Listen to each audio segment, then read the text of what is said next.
scripture lesson this morning is Psalm 137. And Psalm 137 is a lament psalm. A lament expresses the deepest sorrows that pierce our hearts. A lament gives voice to hardship and to uncertainty, to injustice and to pain, even to anger. Lament lets us get out before God all of the frustration, all of the desperation that we feel, which also makes a lament an act of faith. An act of faith that God can handle our complaints, that before God we need not hold back. Psalm 137 comes out of the Jewish community exiled in Babylon after the destruction of Jerusalem in 587 BC. It reflects their grief, their inability to find joy, and yes, their anger.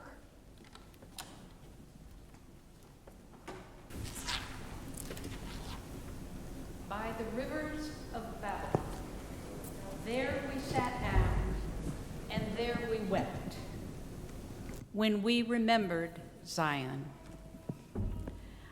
On the willows there, we hung up our harps, for there our captors asked us for songs, and our tormentors asked for mirth, saying, "Sing us one of the songs of Zion." How could we sing the Lord's song in a foreign land? If I forget you, O Jerusalem, let my right hand wither. Let my tongue cling to the roof of my mouth if I do not remember you. If I do not set Jerusalem above my highest joy. Remember, O Lord, against the Edomites on the day of Jerusalem's fall, how they said, tear it down, down to its foundations. O daughter Babylon, you devastator, happy shall they be who pay you back what you have done to us. Happy shall they be who take the little ones and dash them against the rock.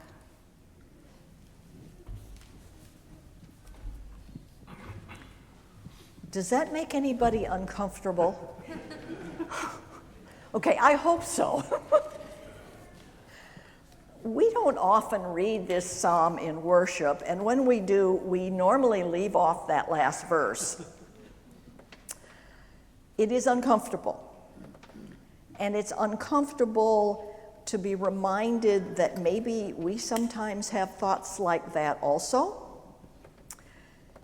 Yet that is one of the many ways we react when our freedom or our rights or our livelihoods or something even more precious has been or is being taken away from us. One of the blessings of the Psalms is that they give voice to the whole range of human emotions. They help us put into words what we're feeling and let us know that we're not alone with those feelings. But the blessing is also the curse. One of the disturbing things about the Psalms is they give voice to that whole range of human emotions. They sometimes embarrass us by mirroring some of the thoughts and the emotions that we would prefer to hide, that we would prefer to keep secret. This psalm acknowledges that anger, even thoughts of revenge, are within that range of human emotion. But what this psalm does not do is give us permission to act on those thoughts. Psalm 137 is about grief. Grief because something good has been lost, and it begins. By the rivers of Babylon, there we sat down, and there we wept. when we remembered Zion. In the streets of Clayton, in the city of St. Louis, in the country of the United States of America, there we weep when we remember. And you're free to fill in the blank. That too is the beauty of the lament psalms. They help us voice our pain and our loss and our need. They can even become our prayers. But they also challenge us. They challenge us to remember. For the exiles in Babylon, life had gone totally wrong, and yet they remembered. They dared to remember a better time. In his book, A Theological Introduction to the Psalms, Clint McCann says this: "The crucial act of remembering is energized by the strong and inseparable emotions of grief and anger. In the face of evil or any kind of suffering, the worst possible response is to feel nothing. We must feel grief, anger, even outrage. In their absence, evil or suffering become an acceptable commonplace. To forget is to submit, to wither and to die. To remember is to resist, to be faithful, and to live again. To remember is to resist the forces of evil or to resist the causes of our suffering in the hope of living again, in the hope that one day there's going to be new life, in the hope that one day there will be resurrection." When we read these scriptures of lament, we're reminded of the wise words of Paul the Apostle. He says, "When one part of the body suffers, all suffer with it." So that brings us to the question, how do we respond? How do we respond to our own suffering and to the suffering of others? Once we've engaged in the lament, in the grieving, in the acknowledgement of our anger, in the remembering of the goodness of the past, and remembering what could have been better, some of us a lot of us are really good at remembering a past that never was, in remembering what was good and remembering what could have been better. When we've done all that, what do? How do we move forward? I receive a newsletter from the church where Paul and I belonged in Appleton, Wisconsin, before we moved back to St. Louis.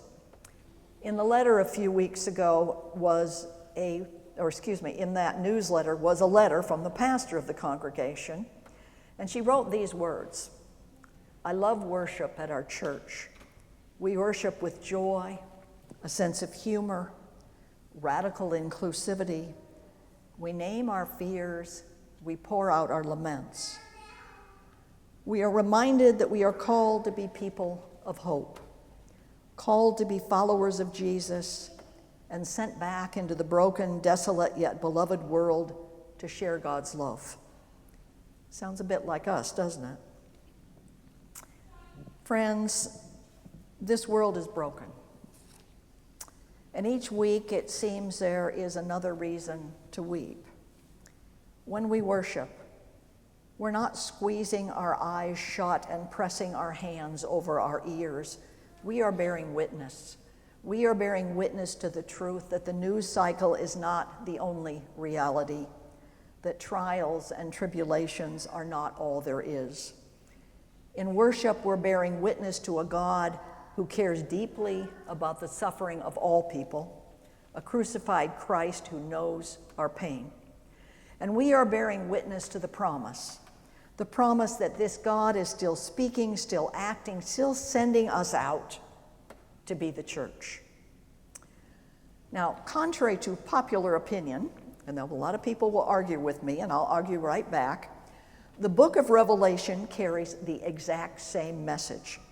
Revelation is not revelations. It was not written as a prediction, but it was written as a book of hope, with the explicit instruction that when things get bad, the best response is to worship and to remember the goodness and the greatness of God. Tim, tell me how many wonderful sacred pieces of music come out of the book of Revelation? A lot. A lot. Thank you. So why worship? Why remember God's goodness? Because they energize us and they empower us to move forward with hope and with expectation. Our second reading this morning is from the book of Lamentations, and the whole book, as it is named, is a lament. The setting is the same as our psalm. The first two chapters in their entirety are expressions of grief and loss and abandonment, and don't worry, we're not going to read that part. The third chapter also begins with grief, and then it moves. It moves slowly into a statement of faith and a proclamation of hope from the third chapter of the book of Lamentations.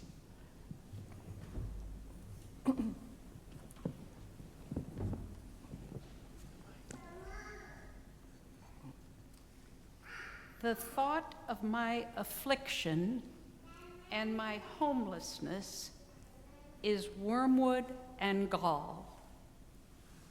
My soul continually thinks of it and is bowed down within me.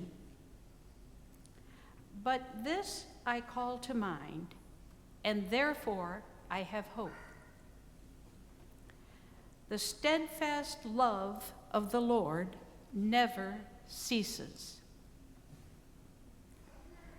God's mercies never come to an end. They are new every morning. Great is your faithfulness. The Lord is my portion, says my soul. Therefore, I will hope in God. The Lord is good to those who wait for him, to the soul that seeks him. It is good that one should wait quietly for the salvation of the Lord.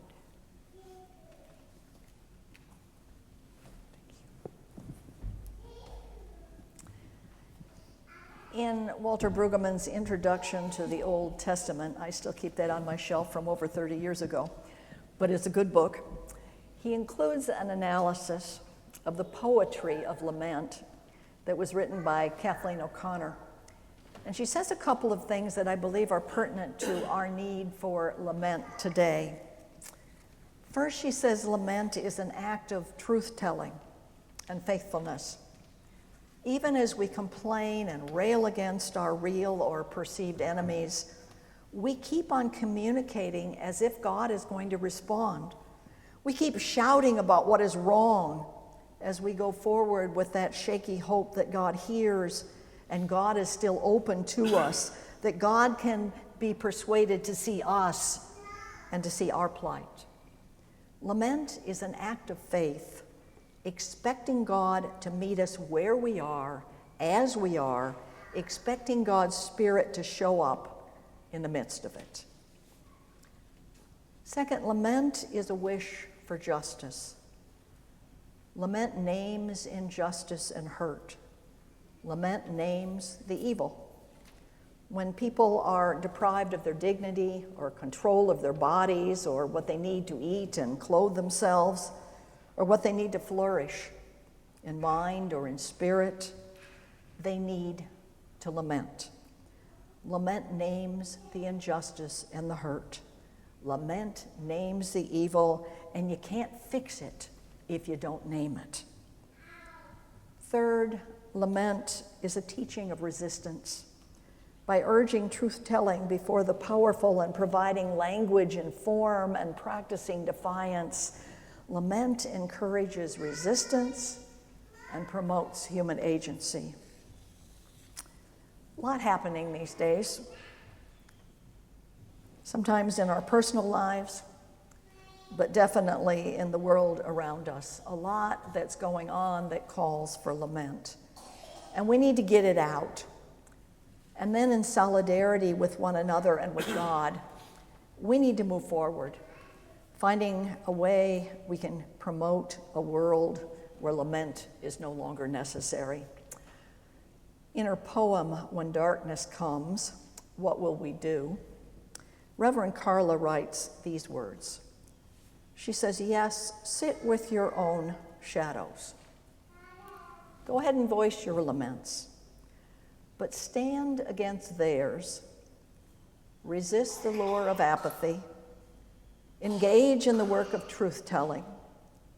Activate your voice, your vote, your presence in the places where hope feels thin. The earth will turn again. The light will return. But if we want that same renewal in our shared life together, it will not come just by waiting. It will come because we choose to rise, resist, and work for the dawn. Last Sunday, you celebrated World Communion Sunday. It was a reminder that we're not the church in isolation. We're part of something that's far greater than ourselves, a universal church gathered because of Jesus and because of Jesus' love for each and every one of us. Unfortunately, we are not a universal church united in heart and mind. It seems that we're becoming more and more divided rather than less. But unity was Jesus' prayer. And unity is the work of God's Spirit. And the hope is still that together we can face the suffering and the injustice that surrounds us and take this world one step closer to God's reign here on earth. The Reverend Cameron Trimble writes an almost daily meditation, and I look forward to it because I really appreciate her wisdom. In her meditation on September 29th, she said this: we are trained to think in binaries, us versus them, right versus wrong, either this or that. But God invites us to something braver, something far more difficult.